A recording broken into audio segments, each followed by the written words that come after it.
La clôture du colloque international sur les archives djiboutiennes sous la présidence du Premier ministre Abdelkader Kamel Mohamed et s'est clôturé à l'auditorium de la Bibliothèque nationale le colloque international sur les archives nationales organisé par l'Agence nationale pour la promotion de la culture. Outre le Premier ministre, la ministre de la Jeunesse et de la Culture, en présence de plusieurs membres du gouvernement, des parlementaires, du secrétaire général du gouvernement, M.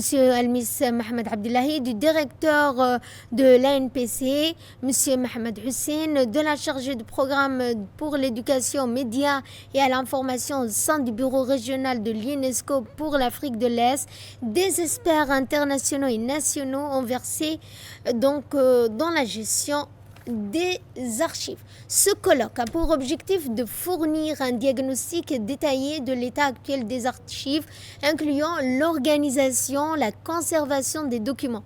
Ce colloque a également été une occasion unique de renforcer la coopération internationale dans le domaine des archives et de soutenir également les efforts de Djibouti pour préserver son patrimoine documentaire pour les générations futures.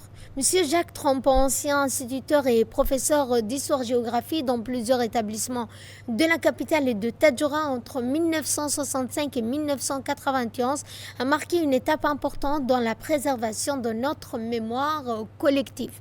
Ce colloque, en présence du Premier ministre Abdelkader Kamel Mohamed, également le président de l'Assemblée, de la ministre de la Jeunesse et de la Culture, a officiellement légué un fonds d'archives privées d'une valeur inestimable au département des archives nationales.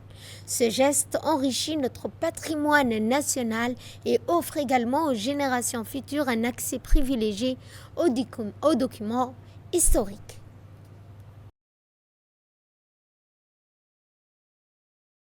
Comblé et très heureux aujourd'hui. Je remercie Monsieur le Premier ministre d'être venu voir les documents que j'ai transférés jusqu'à Djibouti. En réalité, c'était mes documents de travail comme professeur d'histoire et de géographie à l'école normale. Et on a commencé évidemment en 77. Et là, il n'y avait pas d'ordinateur, il n'y avait pas Internet. Donc, j'ai cherché, trouvé des documents de toutes sortes, en histoire, en géographie, des photos, enfin toutes sortes de documents, pour pouvoir enseigner et créer les programmes d'histoire-géographie du primaire, la carte du pays qui a été ensuite affichée dans les classes, et le premier livre de géographie pour les écoles primaires qui était paru en 91.